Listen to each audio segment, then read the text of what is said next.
for watching Four Color Commentary. I'm Mark Allen, and I'm back with issue number 6 of Space 1999. Now, I said in the last video I was going to try to zip through this, be a little faster, because there are more things that I'm going to bring out that are John Byrne related, Charlton related.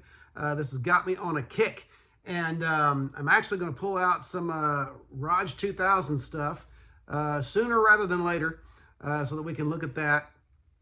And so anyway, I want to talk about this issue number 6, the penultimate issue installment of the 7-issue run of Space 1999. Would have liked to have seen it go longer, but them's the breaks, as they say. But notice first of all this cover. Again, a wonderful John Byrne cover, and you know, there's within the story, it explains how Koenig is able to survive a very short period out in space like that. When I first saw this, before I'd read the story, I thought, yeah, that's some real suspension of disbelief there. He's out in space and his head hasn't exploded yet. He can't reach his helmet. There is a good comic book explanation for how he was able to survive that. And so that's an very entertaining aspect of this survival story. And you have a John Byrne near-death experience in here, and I could go into depth about that, but I won't. Just keep in mind that in this issue, beginning in issue 4, I highlighted the fact that John Byrne had placed himself in the story. And he makes a return appearance in this story, his character, Mal Burns. And, you know, that character actually has its roots in the Raj 2000 material. And so that's what made me want to revisit that, or to visit that for the first time on Four Color Commentary. But here you have this wonderful cover. Just an amazing... Again, I can look at this, and you can as well if you're John Byrne fans, and you can see, well, obviously, John's work improved over the years. Obviously. I mean, of course it did. I never said that this was his best work. I said that this was some of my favorite work of his. And in this, the emotion, the desperation, the drama of the situation is all very powerful, very powerful. And, you know, I just love what he did on this cover. And so it's a great piece. And I wouldn't mind seeing these if they could redo. No, that's not the right word. How do you shine something up, so to speak, without changing the look of it? But I wouldn't mind. I could do with a portfolio set of Space 1999 covers. I kid you not. And so anyway, this is just a beautiful piece. And so great cover there. And the opening splash page, you have this very menacing looking alien who looks, maybe I just because I thumbed through these Space 1999s for the first time years and years ago, but this is the first time I've read them.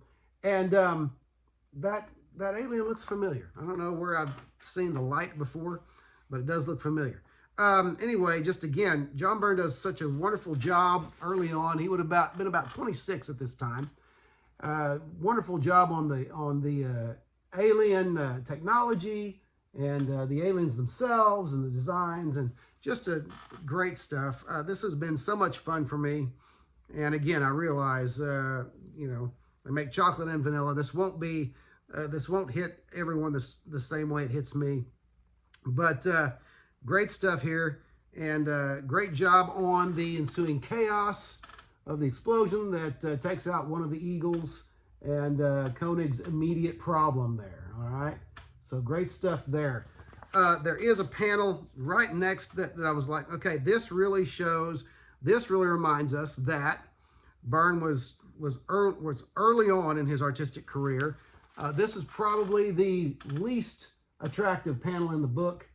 And it somehow, for some reason, reminds me of John Romita Jr.'s stuff when he's later stuff where, his figures were just kind of big and blocky. And I realized that there was probably something that Byrne was trying to do there, get the reader back, very intimate and close up in the scene. But just again, it's just one of those, it reminds you that he was a young artist and starting out. But anyway, overall, just another great installment of